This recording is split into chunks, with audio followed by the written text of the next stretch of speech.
Hi, welcome to the Dynamic Duel podcast, where we debate the supremacy between Marvel and DC, review superhero films, and pit hero against hero in crossover battle simulations. I'm Johnny DC. And I'm his twin brother, Marvelous Joe. And this episode, we're going back, we've been away for a while, to our battle episodes, our duel episodes. Yeah, it's been a while since we've done one because there was Comic-Con, and then we had Homecoming, and then we reviewed Spider-Man 2 for some reason. Yeah, I think that was cool. I don't know. The last duel episode that we recorded was Iron Man versus Cyborg. That's right. That was a good one. That was a good one.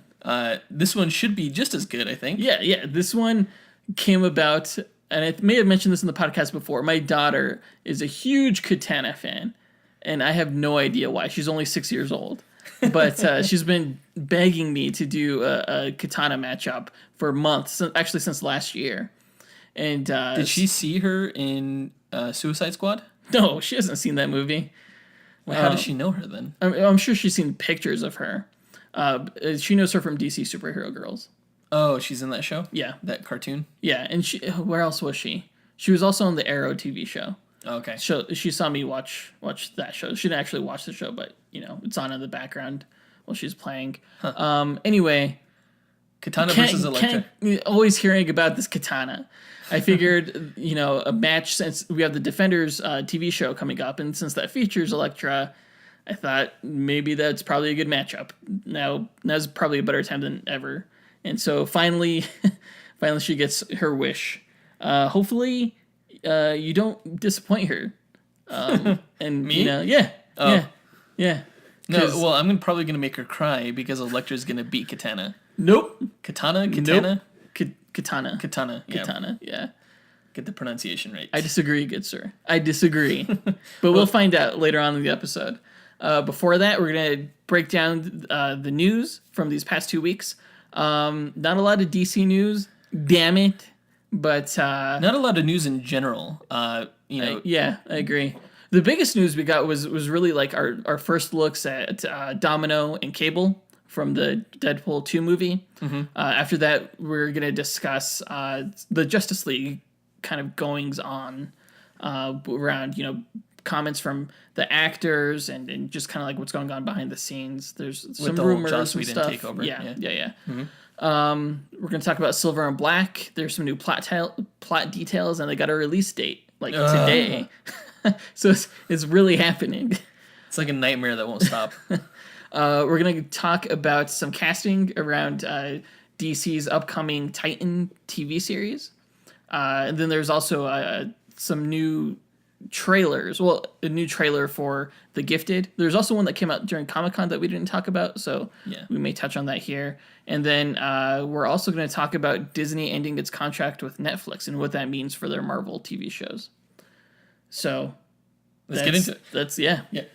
As always, before we get into the news, we have another segment that we do every episode, which is our trivia segment, in which we ask a trivia question to you listeners, and if you write into us via social media or email, you win. You're eligible to win a Dynamic Duel No Prize, which is basically this cool little JPEG that Jonathan draws for you of a superhero. So based on Marvel's No Prizes that they used to hand out. Last week's question was what was the first DC film and the first Marvel film to have a panel at the San Diego Comic-Con's Hall H venue? It was a Comic-Con related question. The only person to get it right actually was congrats to El Dia Suave 1. Your mom, who's actually our mom. Yeah. That's embarrassing. Yeah, she's super the only embarrassing. One, she's the only one that got it right. She's actually been trying for a while to get one of these right. And she's been answering each time. We're like, no, Mom. But this time she's the only one who answered, surprisingly. It was a good question. Yeah. It was a tough question. Yeah. So the thing is, if my mom could Google it, shame on all of you for not Googling it. Because you should have gotten it. Yeah, the hint that we gave last week was that... what's his name? I can't remember his name now. David Goyer. David Goyer was on both of the panels. Both the Marvel panel, the first Hall H Marvel panel and the first Hall H DC panel. Yeah, which was for Batman Begins and Ghost Rider. No, Batman Begins and Blade Trinity. Which both came out. Actually, Blade Trinity came out in 2004. I didn't even know the answer to the question. Damn it.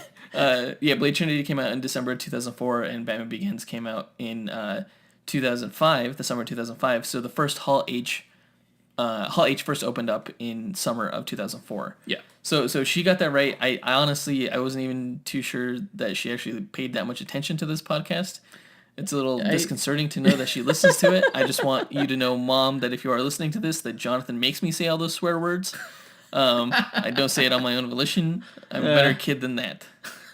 So... Now, this is going to be a tough episode for me because I'm going to try and keep it clean because I'm pretty sure my daughter Grace is going to listen to it. But I swear like a sailor, like at work. It's just hard. I need to stop that. Clean podcast. Here we go. Let's see if I can do it. Say F or A or B, just the first letter. All right. So this week's trivia question has to do with the whole Joss Whedon director on Justice League and Avengers thing. So aside from Joss Whedon, name another director who has directed both a Marvel Comics film and a DC Comics film.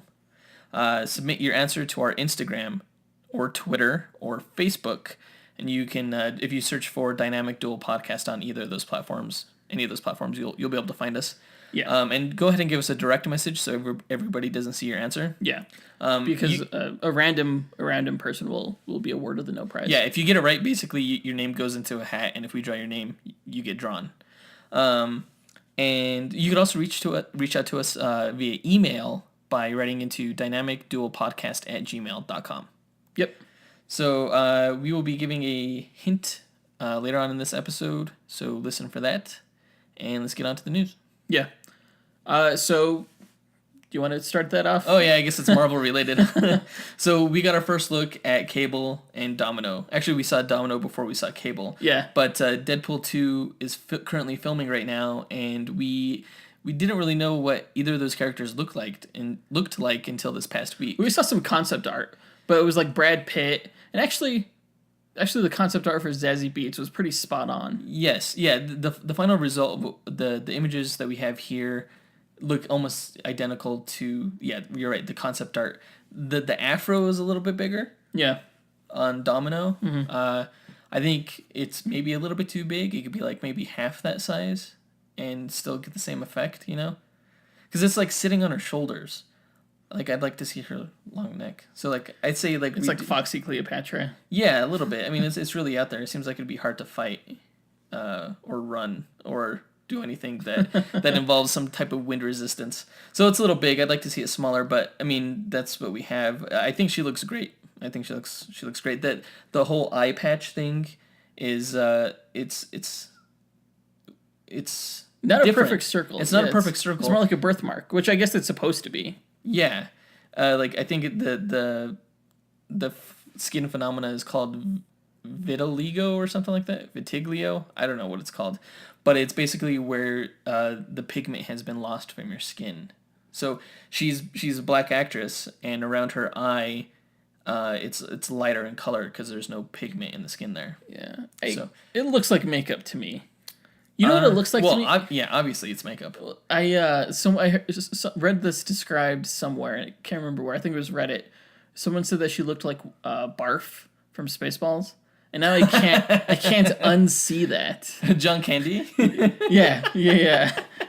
It looks like this is like the slimmer, more modern female version of Barf. No, but Barf he had white fur with a brown patch, didn't he? No, I don't think so. Yeah. I don't remember. I'm trying to remember John Candy. That's messed up. I don't think it looks anything like that. No, I like the shape of it. It's just, it's not a perfect circle, but it has this kind of like natural kind of effect to it. It's almost like a Phantom of the Opera kind of thing. A little bit, yeah. For some reason, when I see that, I keep getting that vibe. The costume is pretty spot on from the comics. It's a little bit brown in spots, I think. It's like black and brown, but it's kind of mocha flavored in some areas, or mocha colored, which is different. But the design itself of the costume, where it's like kind of like a vest that kind of has a deep V cut, Yeah. Shows a lot of cleavage, you know. The whole look is very, like, shades of tan. Do you wish it was more black and white? Yeah, I wish it was. Well, I think they're trying to get away from the all black leather look, which is why this has introduced some color here, perhaps. Because the other X-Men movies? Well, yeah, because of the other X-Men movies, I'm thinking that if they put her in all black, people might confuse her for a member of the X-Men, which I don't think she is in this. I think either she's working with Cable or, I don't know. They haven't given out a plot synopsis yet, so I'm not sure what the film is about. But we do have somewhat of a hint looking at the Cable photo. First of all, Josh Brolin looks fantastic as Cable. He looks pretty spot on in terms of the face and the arm. He looks like he was born to play the role. Doesn't he? Like he was born to be Cable. He's damn buff, Cable. too. He's damn buff. He's huge. I like the way the arm looks. He's not as huge as like Chris Hemsworth or Henry Cavill, but he's big, I think. Yeah, and Cable's always drawn. He has a very square frame, kind of. Oh yeah, he's a huge dude. The only thing that I think that Josh Brolin's costume is missing is that it's a shoulder pad that goes over his non-robotic arm. It kind of sticks out a little bit. That's right. I always thought that was part of his iconic look, and of course he has like the two vertical. I don't know what they're called, straps. The two straps that carry all the pockets and all the. Yeah. The pockets, just endless pockets. It looks pretty cool. But if you notice on the photo, he has a teddy bear strapped to his thigh. Where? Come look. It's on his left thigh. I don't know if you've noticed this before. And if you haven't noticed it, go ahead and take a look at the picture again. Well, that's interesting. The teddy bear. So it makes me think that he's protecting some kid. In the comics, the only kid that he ever raised, I think, as far as my knowledge goes, was Hope Summers.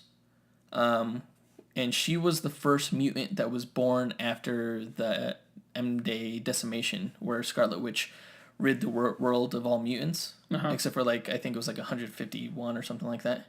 She was the first mutant born after that, and that's why they named her Hope. Is she the daughter of Jean Grey?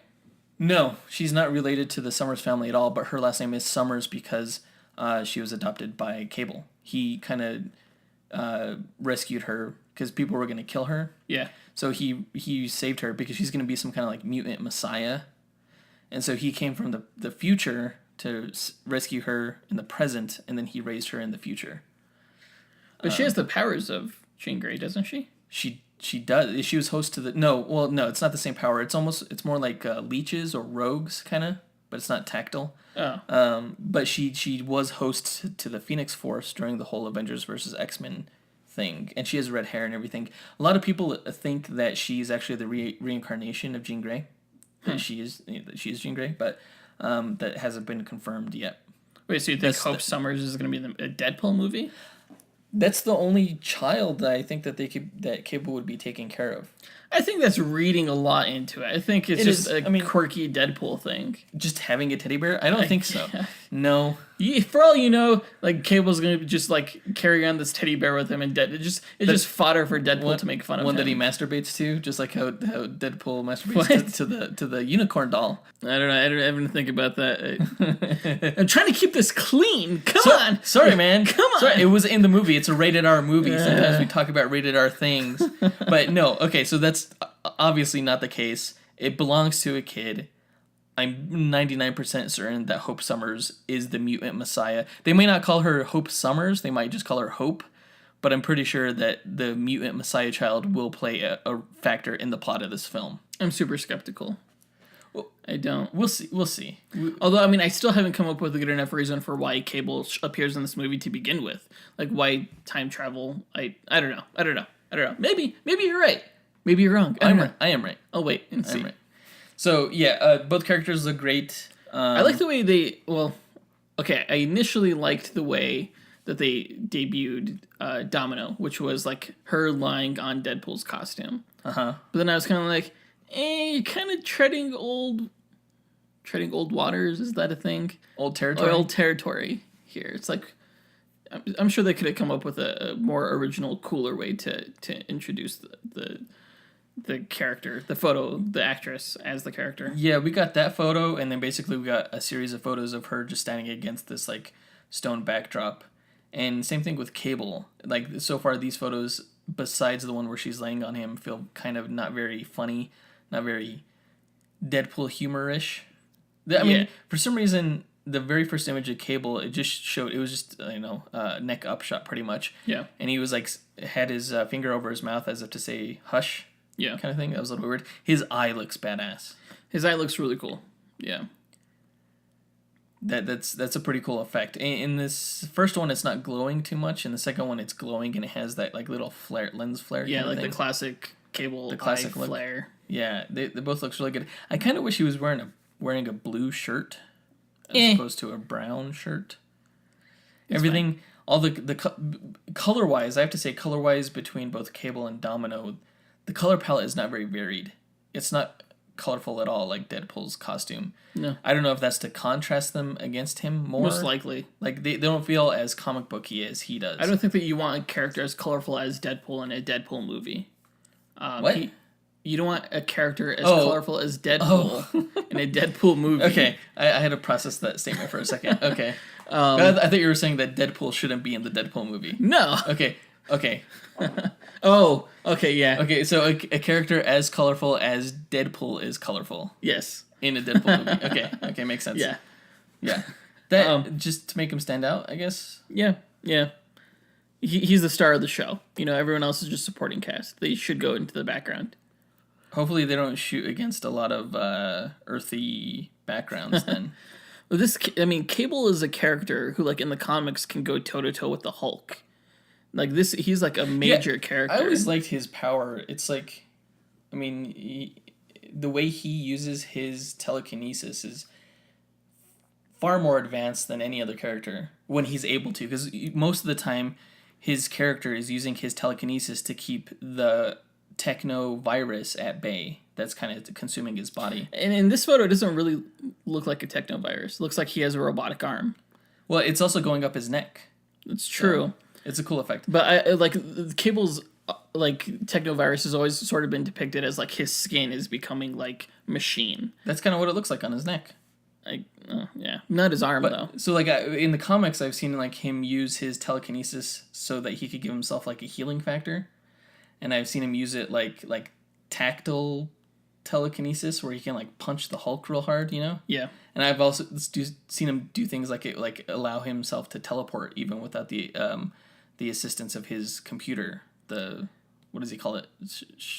Space sliding. Shifting. If there's any character that's like 90s absurd, like over the top, overpowered, like what represents that, it's Cable. Well, that's why he has that limitation of the techno-organic virus.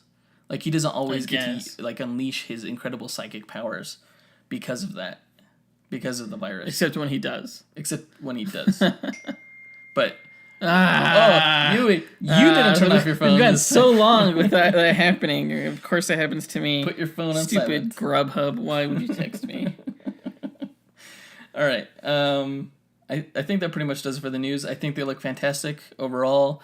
And I'm looking forward to seeing more like maybe comedic marketing images with them. Yeah. Or like Deadpool is in with them, like maybe like putting a kick me sign or something on Cable's back. Something like that. Something. I don't know. It's like the Deadpool's marketing campaign was so good for the last film. It's almost like The Dark Knight. The Dark Knight's marketing campaign was so good that like when The Dark Knight Rises came about, I expected it to top it, and it Like really the didn't. scavenger hunt thing. Yeah, it really didn't. But yeah, let's not go traditional with the marketing so soon, guys. Let's keep it fresh. Let's keep it exciting. Let's keep it interesting. Yeah. So Please. All right, moving on. Yeah. So there's been rumors since Comic-Con. When people talk Justice League, they're talking about Joss Whedon and how much control over the film he really has.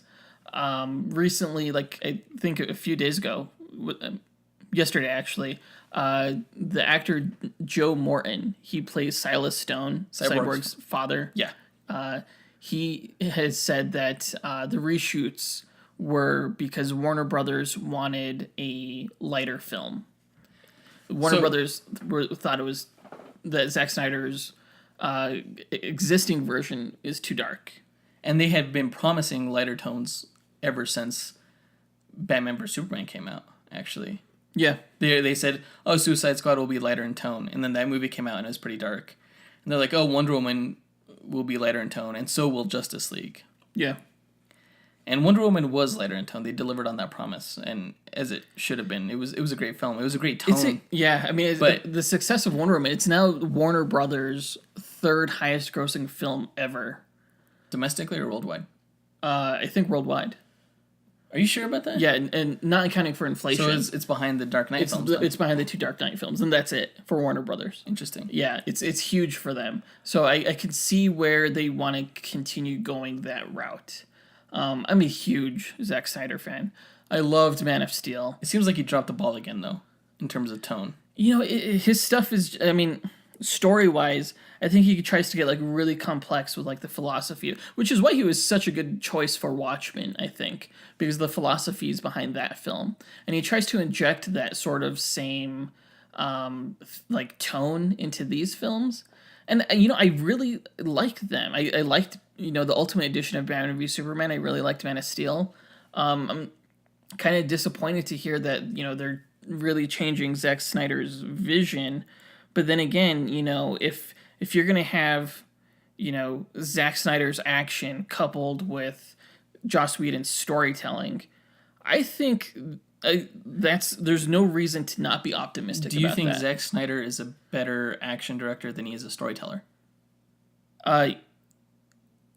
Yes. I think a successful storyteller, I think he has interesting things to say. It's just that the audience maybe doesn't want that message or isn't able to, isn't frankly maybe not intelligent enough to interpret that message. He's no Christopher Nolan. He can't take complex like themes and put them in a digestible storytelling form. Nolan films are anything but digestible. What the? Yes, they are. No, they're not. Oh my gosh. Anyway, if anything, he's Nolan light. I would say that as filmmakers, he's not Nolan. I would say as filmmakers, they have the same issues. You don't know what you're talking about. Christopher Nolan is a genius, and I don't want to hear that kind of language from you anymore. His films aren't accessible at all. Oh my gosh. That's an entirely different podcast. When you bring Joss Whedon on Justice League, you make it more accessible. You make it more accessible because Avengers was super accessible. You know, and Joss Whedon did a really good job in the Avengers of, you know, balancing all the characters and stuff like that. Joss Whedon he's really good with character, and Zack Snyder maybe isn't. I think he's good thematically, but not character-wise. Mm-hmm. So, you know, while I am sad that they're veering away from Zack Snyder's vision, again, I am optimistic and hopeful by bringing, you know, Joss Whedon, as it sounds like Ben Affleck is too, because before you go into Ben Affleck, Joe Morton sure. referred to Cyborg specifically, saying that his arc specifically was lightened, which makes me think that Joss Whedon brought aboard the more Teen Titans aspect, whereas Zack Snyder was going more for the New 52, darker version of Cyborg's aspect. Yeah, I wouldn't be surprised if Zack Snyder was going for more of like a Terminator kind of Cyborg kind of angle, where he's just like very robotic and, you know, the themes of, you know, is he man, is he machine kind of angle. Not that that's Terminator, but just, you know, acting-wise, directing-wise. It's a good concept, but it's hard to realize that character-wise. But I think, again, that's where Joss Whedon comes in, because the Teen Titans cartoon character is not very compelling concept-wise, but he's very appealing as a character. Yeah. So combining the two might be the best of both worlds. It might be the best compromise for the character, maybe. I don't know. You know, we'll see. As far as like the Teen Titans version, like Booyah version of the character, like I don't know. I was never like a big like that incarnation of Teen Titans. I was never a big version of where he's on that fan of that version. Never a big fan of that version. Did I say that right? Talk today. Damn it. Like my Teen Titans, it was always just kind of like, you know, it was more Young Justice, I guess. Like, you know, Robin, Flash, Superboy. I don't know. I think the beauty of having Cyborg, who's like a relatively unknown character, and bringing him, you know, putting him in the spotlight, is that he's kind of malleable. He can kind of be what he needs to be in a way. So I'm hoping they contrast the booyah attitude at times with very almost scary robotic personality kind of. yeah, we kind of touched on that last episode too. Yeah. Where he may be like, Ray Fisher, the actor, may have to like sort of play both roles. We'll see. Okay. Of course, to get back to Ben Affleck, he's been talking about this as well. Yeah, it was in an Entertainment Weekly interview, I believe. Yeah. And they also like showed concept art from the Flying Fox, which is pretty cool. But what Ben Affleck had to say was basically that, he loves working with Zach, but he also really likes the stuff that they're doing with Joss, and basically, kind of doing the apologetics for doing reshoots. He's saying that every film does reshoots. Well, not every film does 2 months worth of reshoots. That's almost, you could shoot almost a whole film in 2 months. Didn't they shoot the Inhumans in that time? Yeah, well, they shot Justice League, I think, in 4 months. So it's like they're reshooting half the film or something. I don't know what's going on. But that's a lot of reshoots.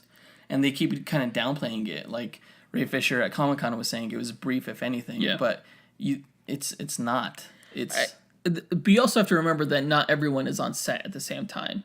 So I think that is part of the reason why it's drawn out, is because you're running into scheduling conflicts. So it kind of prolongs the shoots. That makes sense. How much do you think this has increased the budget by? I think I remember reading that it was by quite a bit, like 25 million or something like that. I'm fairly confident. I mean, it's the Justice League. So, here's the thing. Do you think this film will make $1 billion? Civil War did. Both Avengers movies did. If it does make $1 million or $1 billion, it's because of Wonder Woman. And they're going to really have to sell Wonder Woman really hard and try and sell this as almost a Wonder Woman sequel. They released a new updated synopsis the other day. And it starts off, with Wonder Woman saying that she has to, save the world again. She has to work with Batman and recruit the new team of heroes. So I think you're gonna, in the upcoming marketing, you're really gonna see a strong push towards Gal Gadot and Wonder Woman. I don't know if it's gonna make $1 billion. I think if Wonder Woman could get close, which it has, it is. I think it's like 800 million worldwide. Then I think this has a chance as well. I don't think it's going to be as divisive as Batman v Superman. I think the studio is looking to put out something that's a crowd pleaser. A 4-quadrant film. I don't know what that means, but yes. The 4 quadrants, demographics, male, female, young, old. Yeah. Hit all 4 quadrants. Yeah. Anyway, I would like to see that. I think Dynamic Duel. I think Justice League should be a film accessible by all demographics. Yeah. Just like Avengers was. Not to say I don't think it should necessarily have the same tone as the Avengers, but I think it should appeal to fans from all walks of life. Yeah. So, is that it? Pretty much.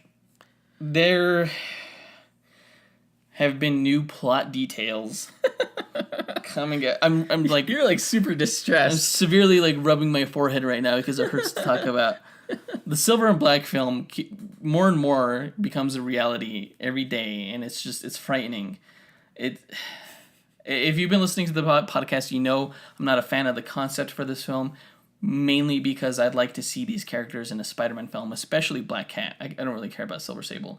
If anything, you could give her own film, but then again, that might intrude on a potential Black Widow solo film. So we've discussed all this before. I don't like the idea of the film. It keeps coming up, though. As a matter of fact, in that hashtag show, they released a kind of plot synopsis, and basically describes the story of the main bad guy is Mendel Stromm, who from the comics is the guy who developed all the Goblin gear for Green Goblin. And he developed a Goblin formula too, actually. So he's the bad guy. He's like some inventor. He outfits Black Cat with some kind of, quote, enhancement, no idea what that means. Well, she has powers, right? It might explain her good luck powers. Actually, Black Cat and Domino have the same powers. It's weird. So she's stealing these items, but then she, I guess, Black Cat turns on Strom, and she kind of, like, keeps these items for herself or something. So Strom's going after Black Cat. Silver Sable is going after Strom. So she also goes after Black Cat, thinking that she's a way to get to Strom. Yeah. So those two end up teaming up, and they become Silver and Black. Besties And forever! they start doing Charlie's Angels poses all over the marketing poster. I doubt it. Oh, maybe, yeah. I don't know. I don't know. It's a semi-decent concept for a plot. It's different from what I thought it was going to be. When I heard it, it didn't sound as terrible as I had previously Shut imagined. your mouth. It's horrible. It doesn't. It's not I mean, horrible. I don't want it to be a Spider-Man film. I wish it wasn't these characters. But if it was like, you know, an original film, like that's not the worst plot concept, I guess. No, I mean, it sounds good for a spy film. Basically, they team up, and then Strom sends Scorpion and Tarantula after them. So, and those two being, I guess, Tarantula and Scorpion are assassins or something, like rival spies or something. I don't know. What does Tarantula do? He has pointy feet. I remember. He's like he can scale walls with his spikes on his gloves and on his feet, and he's a martial artist. Are they like dipped in poison or something? Are tarantulas poisonous? Yeah, tarantulas are poisonous, man. Oh, I didn't know that. I think all spiders are venomous. Oh, scary. I hate spiders. Anyway. Yeah. So, and we all know who Scorpion is. He has the tail, and he was in Spider-Man Homecoming. Don't know if it'll be the same actor. I think it was rumored that it is going to be the same actor, and he was put in that film as a way to set up this film. Yeah. So, I mean, it got a release date February 8th, 2019. Which isn't like the most confident of release dates. Although It's then not- again, it's not. Deadpool was released. The confident release date would be a week after, because it's the Friday after Valentine's Day when a lot of people go to the movies. That's a huge day for the box office, is the Valentine's Day weekend. This is a week before that, so it's a kind of an awkward release day setting. Like usually nothing is released during that time. So it's kind of interesting. Deadpool was released after Valentine's Day. It was released Valentine's Day weekend. It was released Valentine's Day, February 14th. Okay. And then, well, I guess Logan was released this year in February as well. No, March. what was released in February? That was the Lego Batman movie. No, that was in January. Well, what the hell was released in February? Oh, John Wick 2. Yeah. Oh. That was the film that was released this Valentine's Day weekend. Okay. So, I mean, well, expected to do John Wick 2 numbers then. I don't know, maybe. I don't think so. And it all depends on who they cast as well. Apparently, they're looking for actresses in their early to mid-20s, which seems fairly young to me. Yeah. Like, I would prefer they went more for, like, mid to late 20s, maybe even early 30s. Especially even, like, hearing the you know, the character details for Silver Sable. You know, she's this, you know, really efficient military or like almost US battle-hardened assassin. Yeah. That's who's battle-hardened in their early 20s. Yeah, unless like you've gone up to war or anything, but I don't think that's the case here. I don't know what's going on. Maybe she may have been. She may have been. We'll see. But yeah, think of like a young James Bond. Like James Bond didn't really become like who he was. I think like Sean Connery first got that role when he was like 31. So, but he looked like 31 in the early 1960s was like late 30s in appearance. So, like, I can't imagine a spy so accomplished so young, unless she was like if she was like programmed from maybe like a child, like in the Black Widow type thing. I don't know how they're gonna do in the movie. Yeah, so. Who knows? Anyway, let's stop talking about this film. Let's move on. Let's not talk about it until February 8th. All right. I'm sure we'll be talking a lot more about it. I'm sure. Yeah, I'll be interested in the casting for sure. Again, my whole I think I mentioned this last episode or maybe the episode before is like I kind of realized like you can't cast Black Widow to be in her mid-20s when Spider-Man's still like 15, you know, because you mean Black Cat? What did I say? Black Widow. I meant Black Cat. Because there was supposed to be like a romantic thing between them. And then that's just weird. She's robbing the cradle. Yeah, she's like, "Are you legal yet, Peter?" Yeah. Yeah, that's weird. Anyway. I don't like it. I don't like it either. Moving on. Tegan Croft has been cast as Raven in the live-action Titan series for the upcoming DC streaming service, which doesn't have a name yet. She's the only one who's been cast so far, right? Yeah. And they went way younger than I thought they would.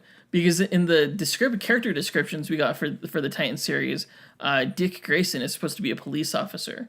So it's kind of interesting to see that he'll be fighting side by side along a character who looks like she's 11 years old. Oh, really? I haven't looked at the actress. You haven't seen the photo of her? Oh, yeah. She looks like she's 8. She looks like she's really young, right? Wow. So I'm kind of disappointed because I thought, I think one of the things that DC has going for it that Marvel really maybe hasn't gotten up to yet is diversity in the films. Not that this is one of the films, but like with Suicide Squad, you had a ton of diversity, and Wonder Woman, is a pretty diverse cast. You had like a Moroccan guy and a Scottish guy and a Native American guy, and Mm-hmm. Anyway, I thought that they would have gone with an ethnic casting, and they didn't. But they will for Starfire and Beast Boy. I'm sure. Yeah, I'm definitely sure they will. It might be just the photo, or it might be an old photo, but she does look young in that photo that I'm looking at. No, she looks this young in all photos. Really? Yeah. All the news articles I've seen pop up. Yeah. Interesting. Okay, well, it's their choice. Yeah. I mean, in the show, she's described as the daughter of a demon, and she's, really a really powerful empath. Empath? Yeah. They're making her an empath in the show? She is an empath in the comic. Oh, I thought she was like a telekinetic. I've seen her powers be used like as telekinesis. Like she could like create like a magic field around something and move objects that way. I always thought of her as like DC's version of Phoenix, of Jean Grey, like a telepathic, telekinetic kind of person. But she's more of an empath. Okay. But we're absolutely doing that fight down the road. Phoenix versus Raven. Oh, my gosh. Yeah. That would be awesome. Not like full force, like not full Phoenix Force Phoenix, like, Or not like full Raven. What? Yeah, she could go like this like demon mode, or she's just like all powerful. Is she like personified by like a big black raven? Well, she always has like this like raven kind of shroud around her. But no, actually when she's like in a full, I think it turns into a white costume. I forget. So does Phoenix. What? Yeah. What? When she becomes White Phoenix... Did we just become best friends? When she becomes White Phoenix of the Crown, her Phoenix costume turns white. Interesting. I always liked that Phoenix costume, the green one with the gold sash around the waist. That was the best one. Yeah, I always heard that X-Men was kind of a ripoff of the Teen Titans, and now I'm sure of it. Really? Teen Titans? Yeah. I always thought they were all a ripoff of Doom Patrol. Oh, yeah, that's what I'm thinking. No, but I mean, like, for a while, like, Teen Titans and the X-Men were, like, the two hottest comic books. Like, they even did a crossover. Oh, that's right. Yeah. I didn't read that. No, me neither. I should. I need to read that, and I need to read Flashpoint. I promised myself that I was going to read Flashpoint before this episode because of last episode, and I didn't know, like, what happened to Superman. And I didn't do it, but before the next episode, I definitely will. Anyway, Raven. She's been cast. She's too young. Moving on. We'll see what happens. Yeah. All right. I'm still waiting to hear more news about that the DC digital streaming service. Because I think that's going to be really cool. Yeah. Yeah, actually, it's a huge deal. Like, if they're going to... It's the future. It is the future. I think most companies that produce a lot of video content are going to end up having their own app. Like, streaming service app. Except for Marvel, apparently. Yeah, except for Marvel. What the hell? We might as well go into that news right away. Okay, may as well. So the news is that Disney is going to end their contract with Netflix in 2019, and they're going to start their own streaming service. The thing is that they're actually starting 2 different streaming services. One for their ESPN brand, which is going to be sports streaming. Yeah. And the other one is their Disney streaming app. But not going to include Marvel, and it's not going to include any of the Lucasfilm Star Wars content. So it's basically going to be like their animated films and all their Disney Channel content. Yeah. Like, which doesn't really surprise me too much, just because like it's not like you see like the Disney logo before Marvel films or before the Star Wars films, you know? Right. They keep the brands pretty separate. Yeah. Despite owning the Marvel brand. Right. They keep it separate from the Disney brand. Right. I think they're going to charge an arm and a leg for that service because parents are going to... Every parent in the world is going to need that streaming service for their kids. No, forget that. No way. You're going to have to get it. I already own like all the movies. Like, not even willingly. A lot of the Disney animated films are on Netflix, and I guess this is part of that deal, or part of the ending the contract is to remove that content from Netflix. Yeah, I'm sure Netflix is pretty sad about that. Netflix will still have the Marvel television series, though. I think it makes sense because all the Marvel television Netflix shows are pretty mature. You can't have that sitting alongside Dumbo. It's not the Disney brand. Right. It's not the Disney brand. It's the Marvel. Yeah, the Marvel brand, which skews a little bit older. I don't even know if it's that, honestly. I think it's its own thing. The Marvel television brand. Sure. Because Legion was pretty mature. Actually, I believe it was TVMA. Oh, really? Yeah. Yeah, you're right. It was. Yeah. Because they showed butts and stuff. Ew. So. Nice butts. Yeah. No, I don't care. Yeah. My daughters are listening to this. I don't know. Keep it clean, man. Keep it clean. So, I guess it's kind of non-news. My first impression was like, what? Marvel's doing the same thing DC's doing. Yay! An app for all their movies and all their cartoons and all their, Marvel one-shots and then nope. And then it turns out really it's not changing too much as far as Marvel is concerned. So, yeah. That's the non-news. The last bit of news that we have is there was a new trailer for The Gifted, which is the new X-Men spin-off show that's debuting on Fox. Yeah. And there was a trailer for Comic-Con, but we somehow missed that. Yeah, I kind of skipped over it. Honestly, I did that on purpose because I'm not excited for this show. I probably dove deeper into it more this past week than I ever have before. Not out of interest, but because there was no other news. That being said, it does look more interesting to me now that I have actually looked into it. I always thought of it as kind of like Mutant X in the modern era. Do you remember that TV show? It had like Jubilee and... No, it didn't have Jubilee. It had 3 non-mutants, non-name mutants. Like one guy could shoot lightning, one guy can alter his density, and I forgot what the girl I remember could do. That looked weird when he altered his density. Yeah. Anyway, yeah. It was a stupid show. I only saw parts of it, but it was a stupid show. And this kind of reminded me of that. Like, it's about characters that I don't really care about. I have no attachment. I don't care about this family. I do care more about the other mutants that are in it, and I almost wish that the show was basically like an X-Force type show where it just focused on these mutants that weren't part of the X-Men, kind of disenfranchised during this period when the X-Men are no longer around. Yeah. So I thought that appealed to me more. Basically, it's the mutants from Days of Future Past. Was Thunderbird in there? No, but his brother was. Warpath. So in Days of Future Past, the guy who could sense that the Sentinels were coming and he had the knives and he was super strong and durable and everything like that. Yeah. That was Warpath. He has the exact same powers as his brother Thunderbird, who in the comics died during his first mission. Yeah. Didn't he like jump on a plane or something like that? Yeah. I mean, he saved the X-Men's lives and everything. That's right. He was on the cover of the Giant Size X-Men #1. Yes. With like Storm, Wolverine, Nightcrawler, and Colossus. Yeah, he was very short-lived. But he is in this show, and he has the same powers. He has like the heightened senses that allow him to perceive things far away, and he has super strength and is super durable and stuff like that.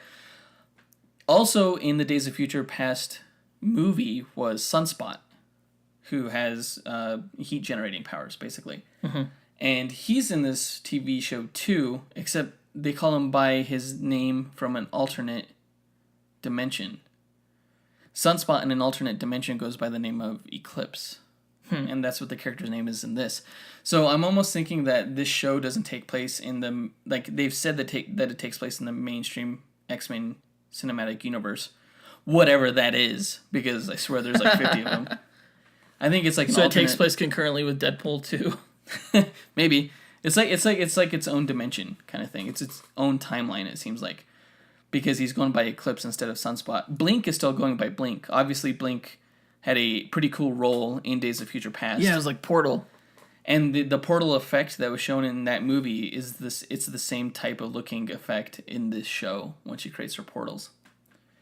And she looks similar too. She has the purple hair and the scar over the eye and the weird eyes and everything. So, and then the last one, Polaris was not in Days of Future Past, but she is in the show. She's the fourth like major mutant from the comics. Is she still Magneto's daughter in the comics? Yes, but Scarlet Witch and Quicksilver are not. That's so dumb. Okay, moving on. Yeah. So I don't know how I feel about the Polaris actress though. She looks angry all the time. She's like she's always yelling. It's just like really intense all the time. Really angsty. Yeah, it's kind of grating a little bit. It's I don't know. Like when you're watching it, you're gonna be like, okay, you have magnetism powers and like you're a badass. You don't just like have fun with it.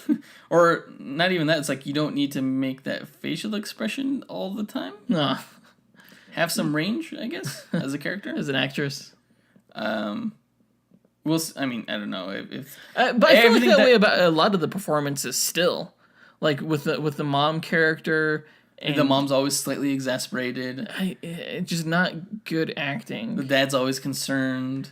Like even with like Thunderbird and just almost across the board. I think the guy who's playing Eclipse is doing a good job. He's probably shown the I think most the range. dad is probably doing a good job. But the guy who's hunting them, the guy who's like, I'm with the Sentinel Service or something like that. That's a stupid name, by the way, for a government organization, the Sentinel Service. What is that? I don't know. Go back to the drawing board on that. But that guy is like trying to be menacing, and it's just not working. Yeah, he's very intimidating. Yeah. So I guess let's go through the trailer real quick, and this will be the Comic-Con trailer because it was longer.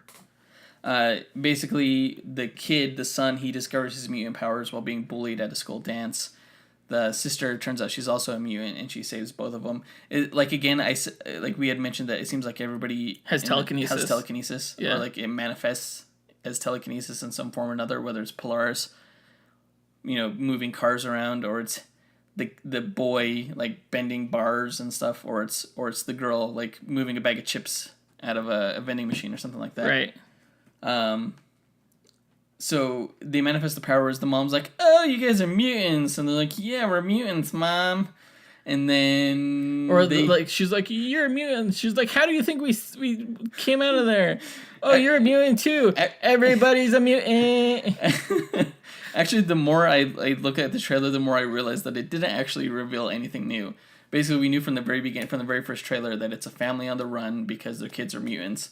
And these disenfranchised X-Men mutant types, are coming to help them. And the dad is a former persecutor of mutants. So it's all very dramatic. Dare I say melodramatic in some points. Dare you. I dare you. Dare away. Am I going to watch this? That's the big question. Are you? That's a good question. I'll watch the pilot. I'll absolutely watch the pilot. The thing is, I don't want to get sucked into a shitty show. I feel in my heart that this is going to be a shitty show that's going to get canceled after maybe 1 or 2 seasons. Nah, look at Gotham. Like, Gotham had not a good first season, I felt. Oh, and that's on Fox too, huh? Yeah, like I didn't get past the first season. Perhaps the brand is stronger than the quality. I think that might be definitely the case for Agents of S.H.I.E.L.D. The Agents of S.H.I.E.L.D. didn't have a great first half of a season. After the first half of the first season, it got really good. But that first half season, I think it was coasting along on the brand alone. So if only DC shows could do that. Like if Constantine was still around. Dang it. I guess CW is a little bit more picky with their shows. Well, that was NBC. Oh, was it? Who canceled Constantine and I can't remember. Huh? Oh, no, Supergirl was CBS. But no, NBC also canceled Powerless. That's right. Well, Fox is more about the brands, I guess. I don't know, man. I'll watch it. Like I said, I'll watch it. It's not very compelling. The Sentinels don't look cool to me. The only thing that looks cool to me that I really liked after going into it more were the mutants from Days of Future Past. Thunderbird and Sunspot and Blink. Those all seem cool. I want the show to be more about them than about the annoying kids and the annoying parents. So yeah, maybe they. I have a feeling like if it is, they could always course correct for like season 2 and just make it about them or whatever. Yeah, that'd be cool. Yeah. Well, I think that's not on the list that I realized as we were talking is not on the news list. It was the Inhumans. By the way, I'm sitting on a leather chair right now. Oh gosh! I don't know if you could hear that. Like I'm paranoid that every time I shifted my chair, people are thinking I'm doing something. So, yeah. Anyway, go on. Keep it clean. What were you saying? Inhumans press junket. Oh, where? Why do we need to talk about that?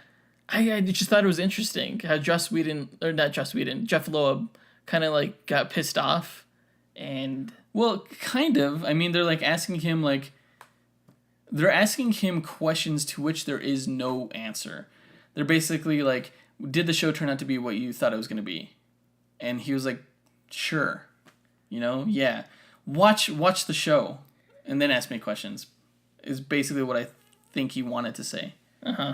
Let's watch the show. I mean, really, it's even harder to know what the quality of the Inhumans television show is going to be like, even though we did have that one review that said it was horrible. The pilot episode was horrible. Yeah.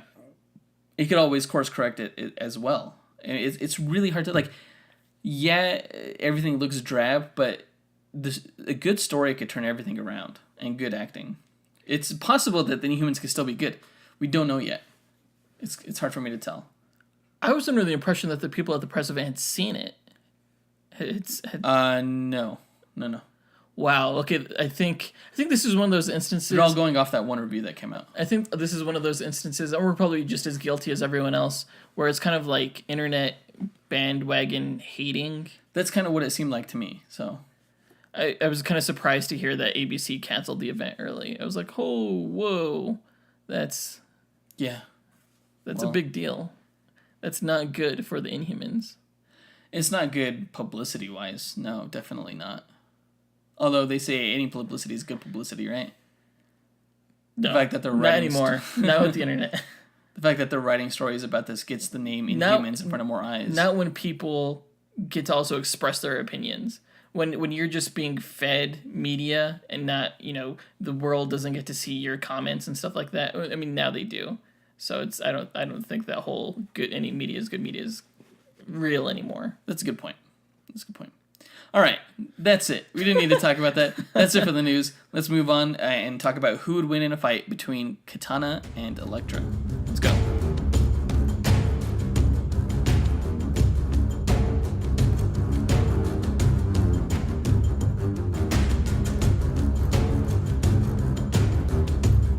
All right, now we're at the duel portion of this episode. We're going to go into Katana versus Elektra. But before we do that, if this is your first time listening, the way this works is, if any of you are familiar, and you may not be because it's like an older show now. With Deadliest Warrior on Spike TV. That's what sort of inspired the way we approach our battle simulations. Essentially, we take stats for the characters, and then we use those stats to simulate, using the Monte Carlo method, 1,000 battle simulations. Right. And whoever wins the most out of those 1,000 battles, we declare the winner. Yeah. And again, so because it's sort of like a majority takes all, there's no character that ever wins 100% of the time. So whenever you're talking with your friend, like, oh, who would win in Batman versus Captain America? Like, there's so many variables in these matches. No one character is always going to beat the other one. But what we come up with is a percentage of who would win a majority of the time, essentially. Right. And it's the most accurate, I feel. Yeah. It works. I like it. It's a good concept for a podcast. It's great. So we have a special guest for this little section here. My daughter. Yeah, your daughter. She's again, as I mentioned earlier, a huge Katana fan. The whole reason we're doing this Katana versus Elektra fight is because I'm a good father, essentially. That's the whole reason. And I like making my daughter happy. And also, the Netflix show is coming up, and Elektra will play a big part in that, so we thought it was good timing for this fight. Yeah, it's a good matchup. Yeah, I think it'll be a good fight. I mean, regardless, even if my daughter wasn't begging me for the past year to do a Katana episode, we may have still done this one because of Elektra and because, Katana's a pretty good matchup for her. All right, so I want to ask you a few questions and see if you can answer them. What do you like most about Katana? Her sword. Her sword? She does have a really cool sword. Do you know what her sword can do? Does it have magic power? She nodded. Yeah. It does? Uh-huh. Cool. Yeah. I think you just like the way she looks, huh? You like Asian fashion. She studies Chinese in school, so... Where do you know her from? Where do you know the character from? Japan. Well, she's Japanese, yeah. Where have you seen her before? Have you seen any cartoons or anything? I've seen DC Superhero Girls. It seems like a pretty good show for she's tailor-made for the demographic. Holy crap! It seems like My Little Pony. Can't go to superheroes. I can't go to the grocery store without walking past the toy aisle and what did I get you the other day from the grocery store? A Katana car.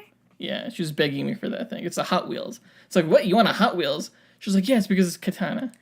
Is Katana your favorite character of all time? Out of all the DC heroes? Yeah. Yeah? Who do you like more, Wonder Woman or Katana? Katana. Whoa. That's pretty mage. I don't think I've met a bigger fan of Katana. Yeah. Do you know who Elektra is? No. What? What is this? Katana's a buffy. Or, no, Katana. They have such similar names. He's whispering things to her, and he told her to say that Katana is a butt face. Just for those people who couldn't hear. I said Elektra. So go ahead and listen to your dad. Say Katana is a butt face.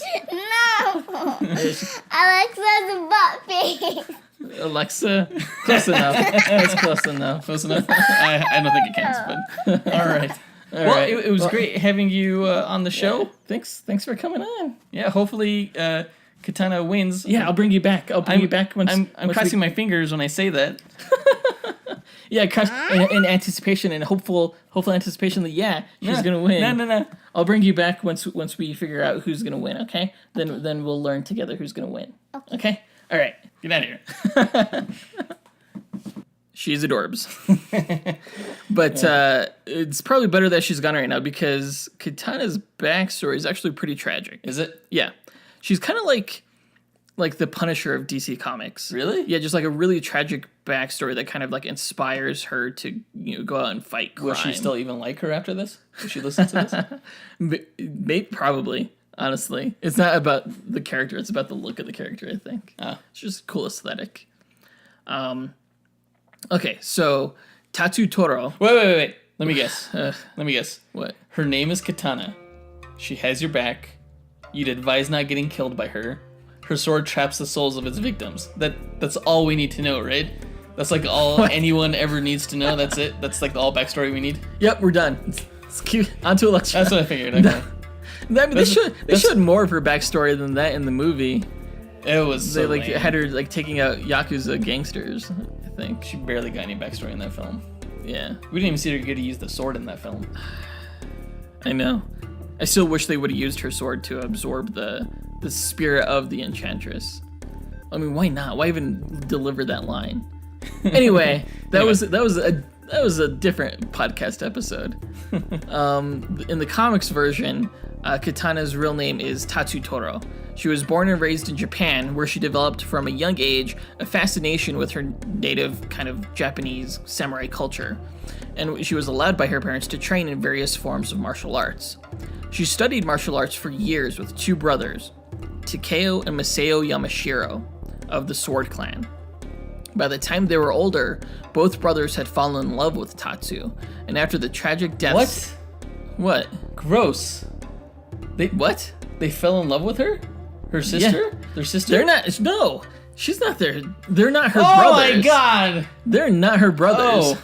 What are you They were talking different about? brothers. Okay, I thought you said that they were her brothers. No, I didn't say her brothers. Like, oh, this Just is two really brothers. dark. Just two brothers. Your daughter should not like this character. They have a different last name. Okay, Her sorry. last name is Toro. Their last name is Yamashiro. Okay, I wasn't paying attention. Sorry. Although later on she does take on the name Yamashiro. Okay, What? Okay. sorry. You threw me off. Here we go. All right. was weird. So she studied for years the two brothers, Takeo and Masao Yamashiro. Okay, not her Of brothers. the sort. No, not her brothers. Okay. By the time they were older, both brothers had fallen in love with Tatsu. And after the tragic deaths of both Tatsu's parents, Masao and Tatsu confessed their love for each other, much to the dismay of Takeo. So after Tatsu and Masao announced their wedding plans, the heartbroken Takeo ran away and joined the Yakuza, plotting revenge against his brother. Soon after Tatsu and Masao's wedding, they found out that they were expecting. They had two twin boys, Yuki and Raiko. But while Tatsu and Masao were living happily married, Takeo was rising fast through the Yakuza ranks and developed an obsession with exotic weaponry. He eventually acquired twin katanas. One was a magic sword known as the Soul Taker, and the other was its mundane twin. Both blades were actually, they're both Muramasa blades. The Soul Taker absorbs and traps the souls of those slain by it. Wolverine has a Muramasa blade. Oh, really? Yeah, he's like a legendary sword maker, right? Yeah, he was like 14th century. Yeah, like he was supposed to be like an evil sword maker. In the comics, he made a blade for Wolverine. It's like the only sword that could kill him. We mentioned that in the Wolverine episode. Wolverine vs. Hawkman. Oh, did we? Yeah. Yeah. The Soul Taker is one of those swords. Huh. That's pretty cool. Yeah. So one tragic night, Takeo snuck into the Yamashiro family's home and knocked Tatsu unconscious.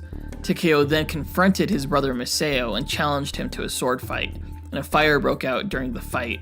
Did Yukeo? Sorry. What was his name? Takeo? No, not Takeo, the other one. Masao. Masao. Did Masao have a sword as well? Did he give him did he use like the Muramasa? Takeo had the Soul Taker. Takeo had both swords. He did challenge him to a duel. I didn't read that comic. He may have given him the mundane sword. Okay. I don't know. Interesting. But anyway, during the fight, a fire broke out, and Masao, distracted by his twin sons, was killed by Takeo's Soul Taker, just as Tatsu woke up from her unconsciousness. So, having witnessed the murder, Tatsu was impressively able to disarm Takeo of the Soul Taker, and he fled to escape the fire and the distraught widow.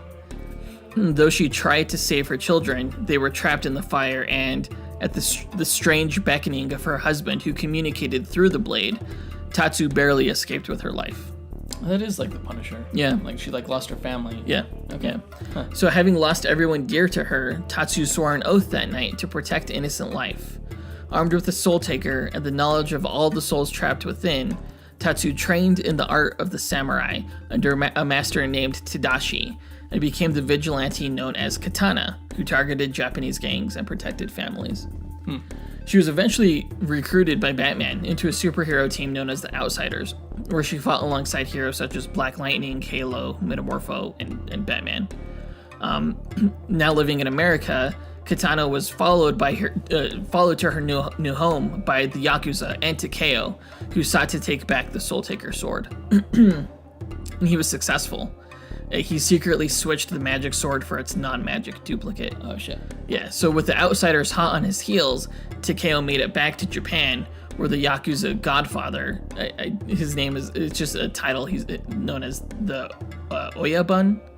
Oyabun? How do you spell that? Oyabun. Okay. Oyabun. So this Oyabun performed a ritual that unleashed all the souls trapped within the blade, including those of like legendary mercenaries and assassins, but they were now slaves to the Oyabun's bidding. Oh wow. So the Outsiders, they had to fight their way through these now corporeal spirits, including Masao, to reclaim the blade. Was Masao evil at this point? They have to follow the bidding of whoever resurrected them. Oh. Through teamwork, Tatsu was able to overthrow the Ayuban, finally kill Takeo, and reclaim the Soul Taker sword along with its souls. She sucked all the souls back into the sword. Yeah. She didn't want to like keep her Masao alive or something. She can. Oh no, he's like a zombie kind of. He's like a corporeal. What's the Okay, like a ghost. Ghost. Yeah. Okay. So indebted to the Outsiders, Katana stayed with the team, all the while fending off assassins hired to kill her. The team eventually disbanded during some bad publicity that branded them as outlaws, and Katana would later join the Suicide Squad willingly during a mission to take out weapon caches intended for the Yakuza. So did she not have a bomb in her head like the others during that story? I don't believe she did. Okay. No, it was a willing mission. So just like the movie. Yeah. So during a lone mission, Katana's old mentor Tadashi hired Lady Shiva to retrieve the Soul Taker. You remember Lady Shiva from previous episodes. So during their fight, Lady Shiva managed to kill Katana with the Soul Taker, trapping her within its blade. Now, within this realm is known as Fukumadin. Okay. She was eventually resurrected after she proved herself worthy by emerging victorious in a trial by combat against the Legion of Souls within her blade, including against those she had killed herself with the blade. Oh, wow. So and all those like generals and stuff. Yeah. Interesting. Alive again, she was able to retake the Soul Taker and slay her old samurai master. During the New 52, Katana also joined the Birds of Prey and even the Justice League of America, but she was always willing to return to Japan, Soul Taker in hand, to protect it from various gangs, clans, and terrorists. Now, I've been admittedly called out by our podcast listeners for my usual claim that every DC character we've ever done one of these duel episodes with is like the DC's best fighter or best tactician. Yeah, but it's bullshit. I can't think of a better swordsperson. Well, it's the style of martial arts. I think the sword fighting martial art is that kendo? Yeah, it's kendo. I forget. I don't know. So she's like the best at kendo. Yeah. But not only is she herself like an expert martial artist and master samurai, she's also a highly intelligent warrior and strong tactician. The Muramasa blade that she wields is a totem that grants her enlightenment and supposed immortality. Not the kind that prevents you from dying, but the kind that prevents you from like dying of old age. Oh, okay. Like long life. Yeah. So not only can she use the sword to communicate with the souls of ancient warriors, but by performing a magic ritual, she can summon them to do her bidding, just like the Ayuba did. So she can like control ghosts from her sword? Yeah, I've rarely seen her do that. She doesn't really do that, but she can if she performs the ritual. So in addition to the Soul Taker, Katana often carries other smaller blades with her into battle, like a samurai, like any self-respecting samurai would. Carry smaller blades like daggers? No, they're like smaller katanas, like smaller, like curved blades. I forget the actual. There's a name for them. Okay. I forget what they are. But that's Katana, pretty much, in a nutshell. So basically, her power is that she's a good fighter, and she has a sword that she can control ghosts with. She has a magic sword. And it's not just. But practically speaking, like, how does that help you in battle? Just because it steals your soul, it doesn't. She could communicate with you after she kills you. Yeah. But practicality wise, What do you mean? Okay, well, I guess I thought she had like some kind of more superpower, but it's fine because Elektra is not that superpowered. So this is more of like a standard martial arts fight. Yeah. So, okay. Well, let's go into Elektra. So Elektra Nachos is... Nachos. Sounds like a Mexican dish. Did you steal that line from the first Daredevil movie? Hey, you stole the line from Suicide Squad. Elektra Nachos is renowned for being one of the greatest assassins in the world. She's probably the most effective and experienced person in the Marvel Universe at fighting... Oh, okay. Here we go. You're pulling a Jonathan. No, she's the most effective and because I was gonna say at fighting the Hand because she's had the most experience with them. Okay. You didn't even let me finish. Douchebag. The Hand, the Yakuza, same diff. Not really. The Hand are more like demon ninjas. So there's a mystical element behind them, which I'll get into here. So she's the best at fighting the Hand, but at several points in her history, she was actually their greatest warrior. It's complicated, but let's go into her backstory.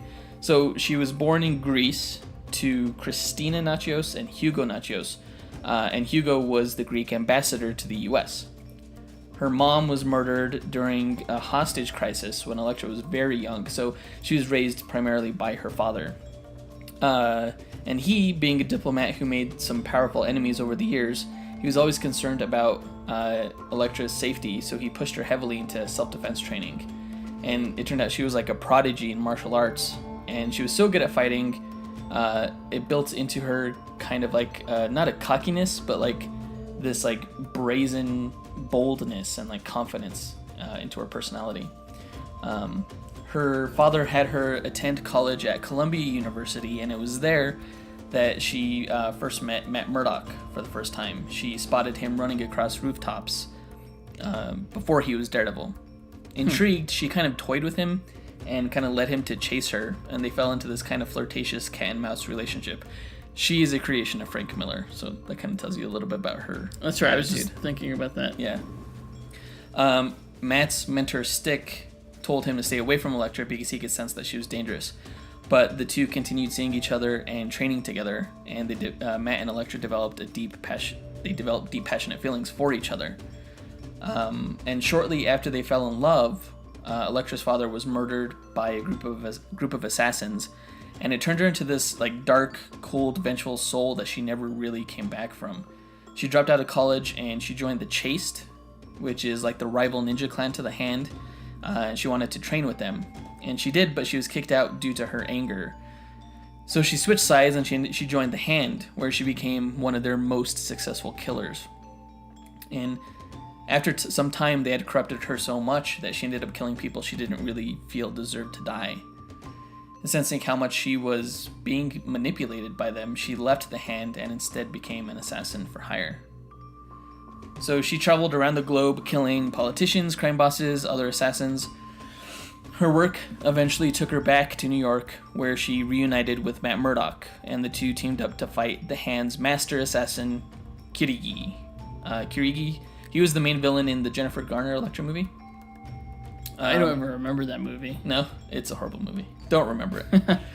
Her and Daredevil's relationship took a bad turn when Elektra was hired by the Kingpin to kill Daredevil's friend Ben Urich, a reporter for the Daily Bugle.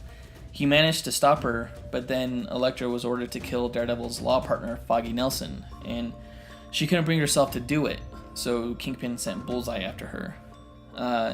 And Bullseye, I think we know the story, he attacked and brutally killed her by impaling her on her own sai. She managed to crawl away to Matt's doorstep, and she died in his arms. Her body was taken by the Hand, who wished to resurrect one of their greatest assassins and put her fully under their control. You see, when the Hand resurrects someone, that person becomes like a slave to do the Hand's bidding. The process was interrupted by the Chaste, and Daredevil, thankfully, and as she came back to life, Daredevil was able to purify her spirit with his love and remove the Hand's corruption. Her first act after coming back to life was to try and kill the Beast, who was an ancient Japanese demon worshipped by the Hand, and who is the source of the clan's black mystic powers, such as their ability to resurrect the dead. So, in Frank Miller and Bill Sienkiewicz's story Elektra Assassin, the Beast had possessed the body of a U.S. politician. My theory is that Sigourney Weaver's character in The Defenders is actually this demonic Beast character, because everybody was saying that she was going to be Mephisto and everything like that, and but now I think so the Beast is also a demon character, but it's the one behind the Hand. I'm sure I'm not the only one to think that. Yeah, I might be the last person to come up with that theory. But, so anyway, after Elektra's fight with the Beast, she went back to work as an assassin for hire and was eventually hired by S.H.I.E.L.D. long-term to carry out their dirty work. She was the organization's primary weapon against Wolverine after he was killed and resurrected by the Hand and brought under their corruption.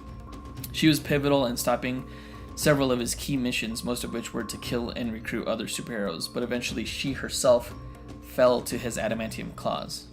Maybe. Or did she? What happened here? Did she? She was again resurrected and brought back as a Hand warrior, now wearing a black costume. She rose through the Hand's ranks and became their leader. She ended up attacking S.H.I.E.L.D. and even the Avengers.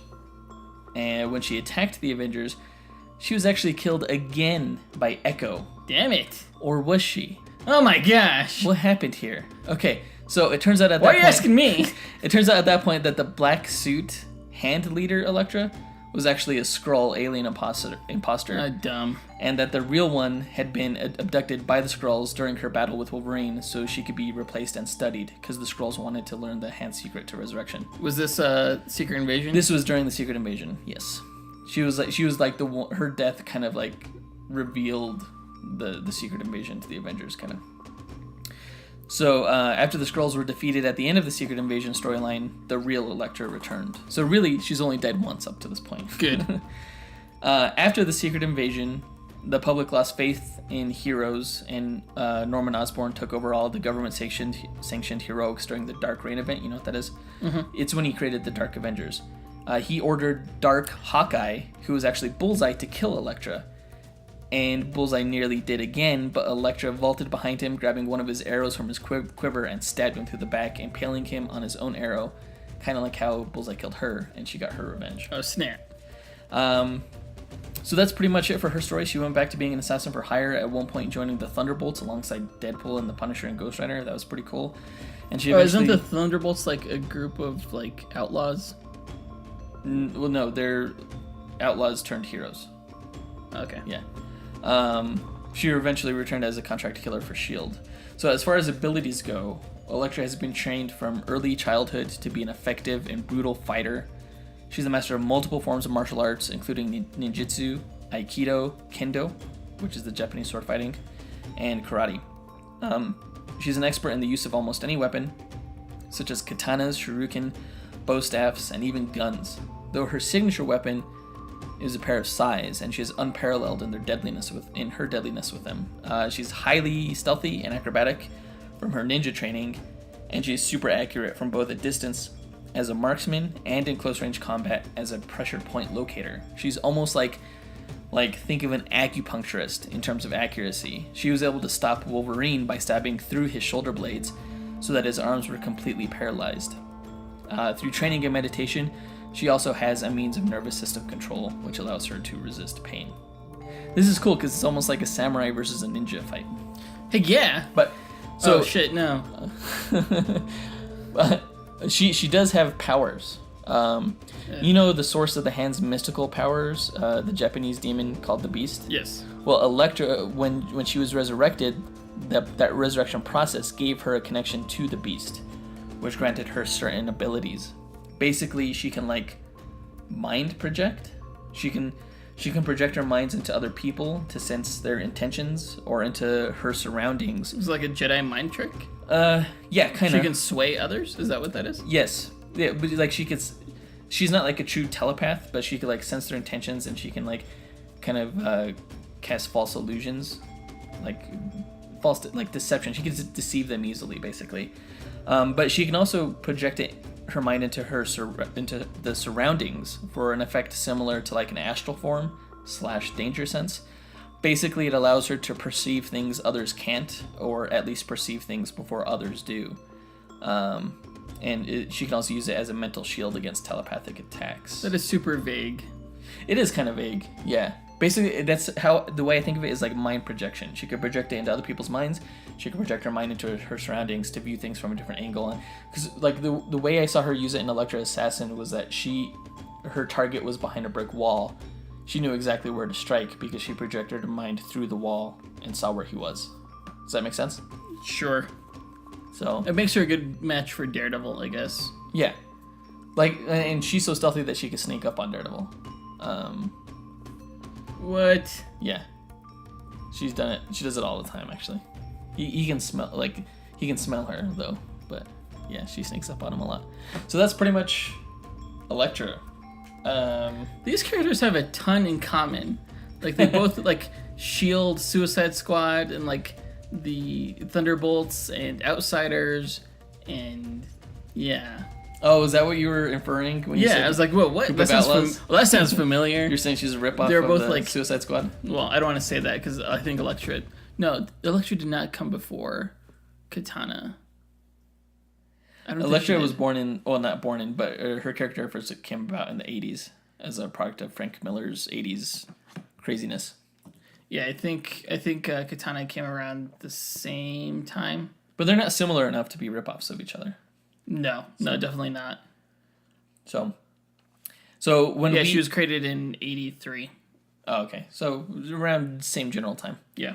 So after we discuss the characters' profiles, basically what we do is we speculate on how we think the fight would go before running those 1,000 simulations. Yeah, so before the simulation, we do the speculation. Yes. Basically, because that's fun. Basically, Elektra's gonna win this. So when we speculate the fights, we don't take any sort of environment into account because there's no way to take stats for the environment unless we set it up ahead of time, which we don't do because it's just too much stats. It's too much variables. Too many variables. Certain characters have advantages in certain environments that others don't. So we don't account for it because we want a neutral fight. Yeah. So when we speculate on how this fight would go, you have to imagine it taking place in a non-environment, basically. Yeah. Or at least an environment where it doesn't play a factor. The environment doesn't play. Yeah, exactly. Yeah. Exactly. So how does this fight start? We usually put them about 50 yards apart to start with. Yeah. And they perceive each other as threats, and they basically incapacitate the other whichever way they know how, or overtake them, basically, whether that's through death or through incapacitation. So, pretty sure this is going to death. I mean, no, because she's a cold-blooded killer. My daughter's listening to this. No, it's not. I mean, it's going until one of them gets too sleepy to keep fighting. Is what I meant to say. Okay, so 50 yards apart. How does this battle start? Well, here's the thing. I usually start off these battles with my character, doing some kind of long range-ish attack. But Katana doesn't have anything long range. Real quick, I am giving Elektra a gun because I think she's badass what? with a gun. No. She can't have a gun. She's so cool with her gun though. What? With a big ass gun, yeah. Okay, then Katana gets a tank. What the heck?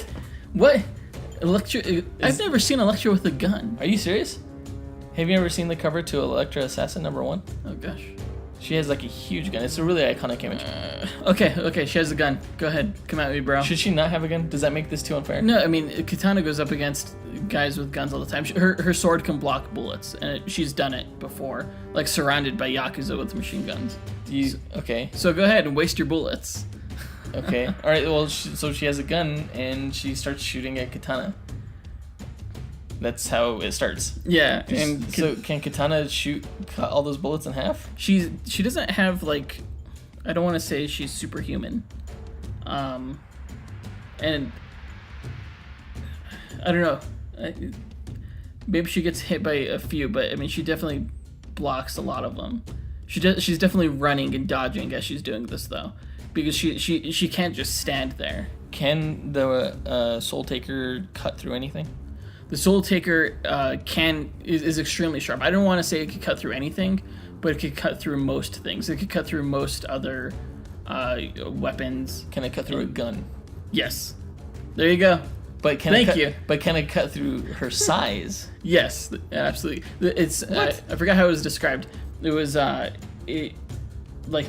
tip of the blade is essentially molecule thin. It's ridiculously sharp.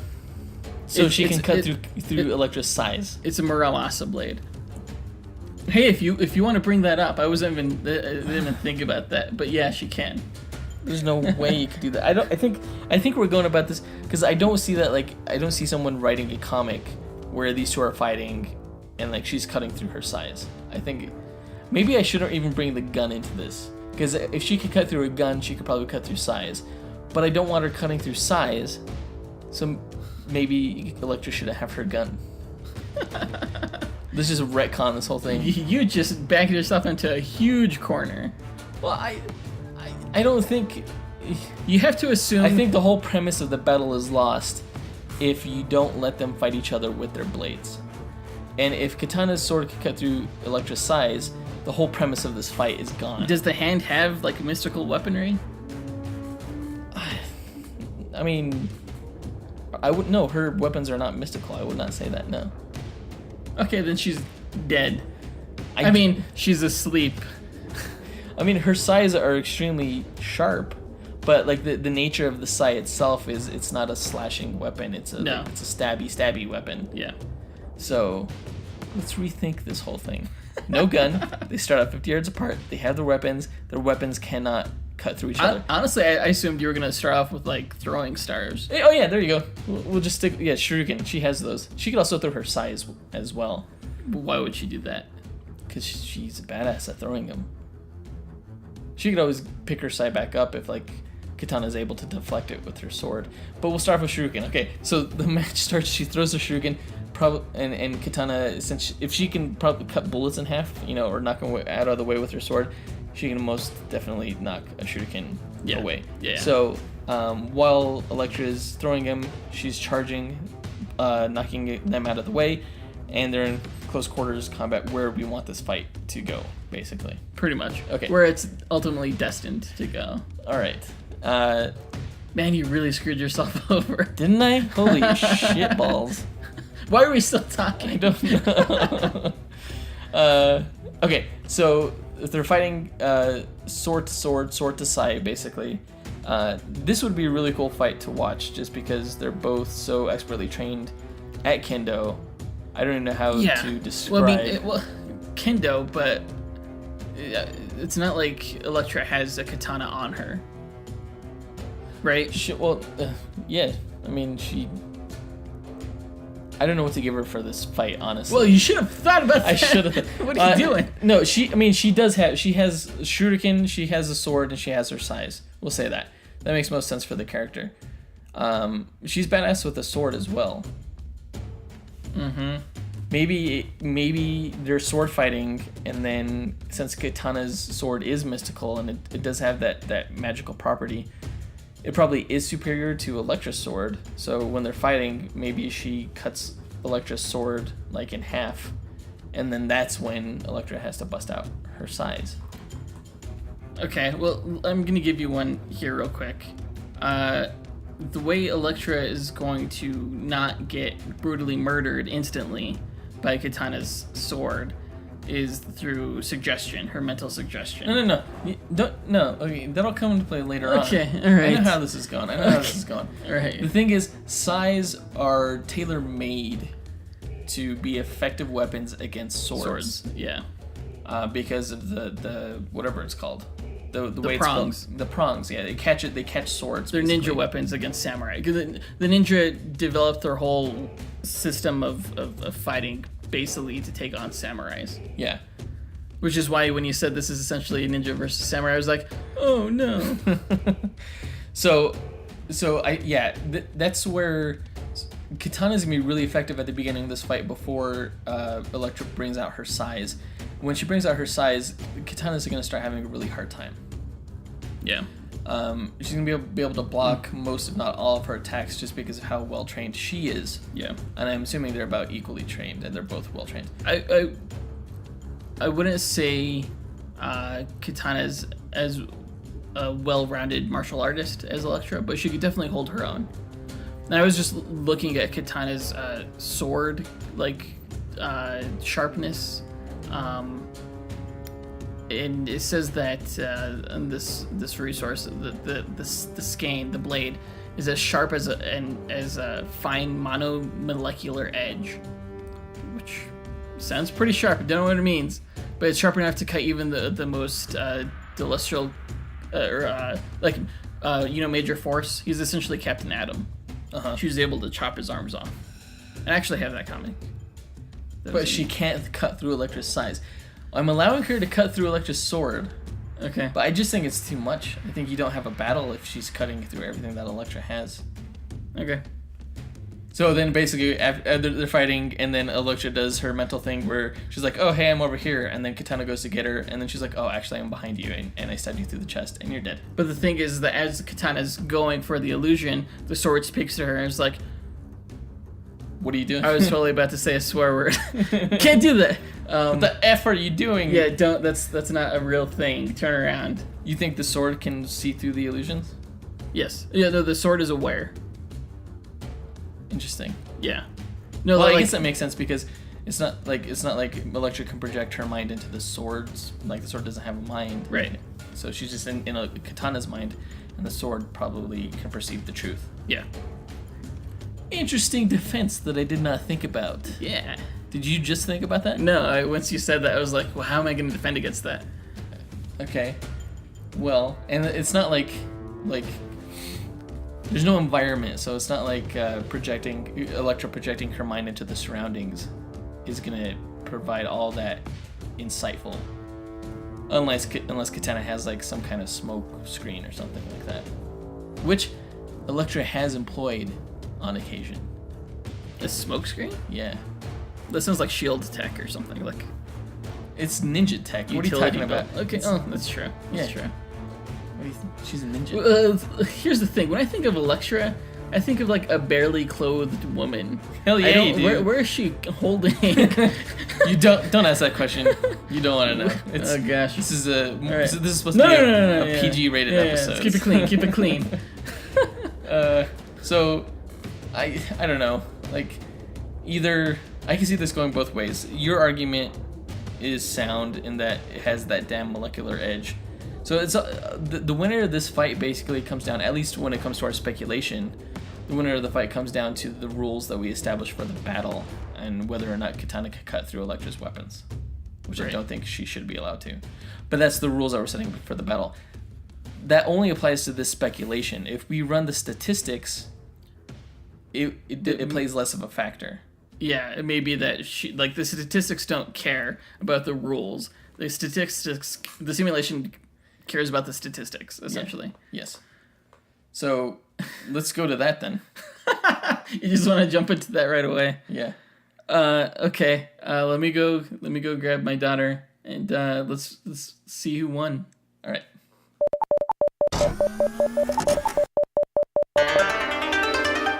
Oh, that's from the game Okami. No, that's just a Kodo, man. Not everything is from Okami. No, that's You always say everything is from Okami. No, that's... Anything Japanese. I just like my respect for the machine just grew like tenfold. It like knows good games. Because it plays Okami? Okay. Yeah, that makes sense. Anyway, all right, so we came back with the results. As we were putting in the stats, you were like, oh, man, that fight sucked. It did. It's hard to, like, we can't, like, discuss choreography of the fight or anything like that. When your character's main ability is martial arts, even with a weapon, it's kind of hard to kind of plot to see how that would go. Because I thought we did it pretty well with Batgirl versus X-23. It's like, yeah, but Batgirl has a lot of toys that Katana doesn't. Although Katana certainly has more tricks up her sleeve than you had initially implied. Well, sort of. Yeah, I mean, she has Shuriken. She's an expert. I mean, we didn't even go like I thought eventually like this fight would boil down into me using like her smaller like slashing weapons, like the small katanas. Damn it, what is the name of those? Or even like her summoning like corporeal spirits. It didn't come down to that at all. Yeah, it was mainly a discussion of whether or not her sword could cut through Elektra's size, which is kind of a weird argument. I would have much rather have, kind of gone in another direction. I don't know if the ghosts, because obviously if the outsiders were able to fight the ghosts that were summoned through the Soul Taker's sword, then they're not incorporeal. They're spirits. They're like corporeal spirits. There we go. That's the word I've been trying to say. Corporeal. Yes. So Elektra would be able to fight the ghosts, and I think she'd be able to take on a lot of them because she's used to taking on, the hand ninjas, like whole clans of Yeah, but these aren't like warriors. Your average warriors. Like these are like legendary warriors and assassins and mercenaries and stuff throughout history. Yeah, I just don't think she'd be able to summon them fast enough, though, to where she'd be able to overwhelm Elektra. Like, Elektra, I think, would be able to cut through the 2 or 3 that she needed and then cut through Katana. Anyway. Also, I mean, just like her armor, like... Oh, yeah, we forgot to mention her armor. She has samurai armor. And which is, sort of like part of her is covered in samurai armor. But samurai armor is sort of like tailor-made to like fend off slashing weapons. Not that a sai is a slashing weapon, so maybe that argument is moot. It's more of a stabby weapon. Well, it would protect her against some of the things like the Shuriken and Elektra's sword. Yeah, but she's definitely more armored than Elektra. Holy crap. Yeah, Elektra is like 90% naked. Let's keep it clean. Keeping it clean. Most of the time. We'll say 70%. That's keeping it a little bit more clean. So we took all those considerations into the stats, and we ran it through the machine. Yeah. And I have the results. Okay. You don't seem too happy about this. Well, There were definitely some like aspects of Katana's character that I found really difficult to incorporate into the stats, such as like creating a third party, yeah, that's something and that then we've never actually done. Yeah, we've never had to do that. I guess the closest would be like creating constructs like with Chip versus Rocket, but even then, like it's hard to gauge how effective the ghost would be against Elektra. Damn it. I don't know. It was a challenge. It was a challenge stats wise for sure. I just hope I did her justice. I think I did. I've done as much as I could do with the stats. I think to show that ability.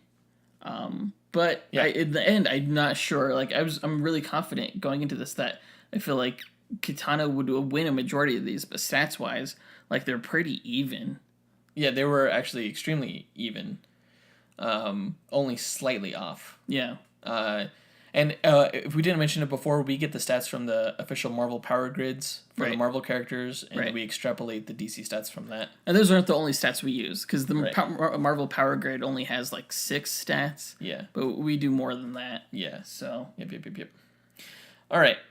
So here are the results. If your daughter were here, I'd tell her to close her ears. No! Because Elektra won. Damn it!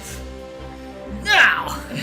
What? Out of 1,000 matches, Elektra won 556. Of course. So she won 55.6% of the time. And you broke her heart. How dare you? Katana only won 44.4% of the matches. So this goes down in the books on Marvel's side. That's so dumb. It's too bad she's not here. She had to go to bed. We're recording a little bit late. Yeah. But it would have been. I would have loved to have seen her face. No, you wouldn't. I wouldn't have. When I said that. No. It's probably best that she wasn't here. Yeah. Dang it. She really likes the character.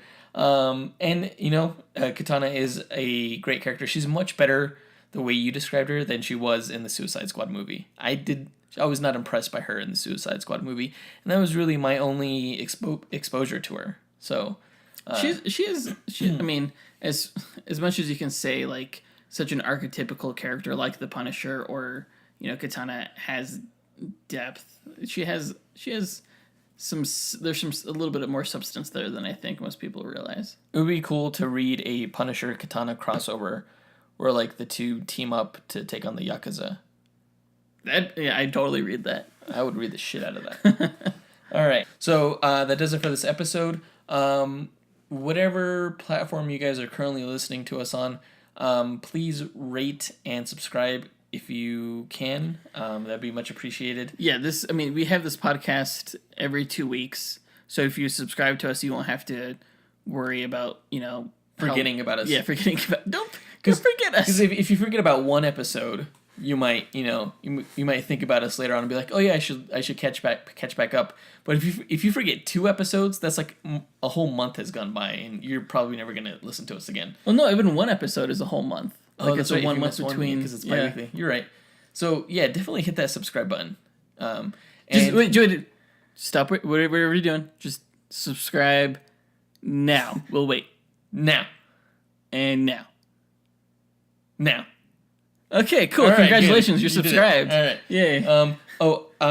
There is a new podcast app that's coming out. It's called Podchaser. And it's basically a way for people to rate individual episodes of podcasts. Yeah. The majority of people listen to podcasts on the Apple Podcasts platform, iTunes. Right. And they basically only have to go off of the front page to get the recommendations. Yeah. According to genre or anything. And there's also a popularity meter, but that doesn't tell you how good the episode is. Yes. So if you go onto Podchaser, you can see how people are rating not only podcasts but individual podcast episodes. You can listen to the best of what a podcast has to offer, and judge from there if you want to continue listening to that person. Right now they're in beta, but you lucky listeners, if you go to podchaser.com and enter code Dynamic Duel, you can all one word. You can get early access to the Podchaser beta. Yeah, and if you go on there and you feel like rating us, please do that. just go to the Dynamic Duel page on that site. And let us know what your favorite episodes are. Just, giving us more information helps us give you more of what you like. Yeah. So don't forget, the beta key is Dynamic Duel, one word, and that'll give you access to the site, to the beta of the site. So I think that's pretty much it for this episode. Next episode, in 2 weeks, we will be reviewing the Defenders Season 1 series on Netflix. Yeah. The show actually comes out next week on the 18th. So that'll give us basically a whole week to watch the 8 episodes before we review it the following week. And it's only 8 episodes this time, not 13. So it should be easier. Oh, you know what? I didn't give the hint for the trivia. There isn't actually no hint for the trivia because it's such an easy question. And it's kind of like your penance for having our mom win the last trivia question. So. But I will go over the question again. The question was, aside from Joss Whedon, name another director who has directed both a Marvel Comics film and a DC Comics film. So, yeah, again, Instagram, Twitter, Facebook, email. Go ahead and reach out to us. And, yeah, we'll see you in 2 weeks, guys. Yep, up and away. True believers.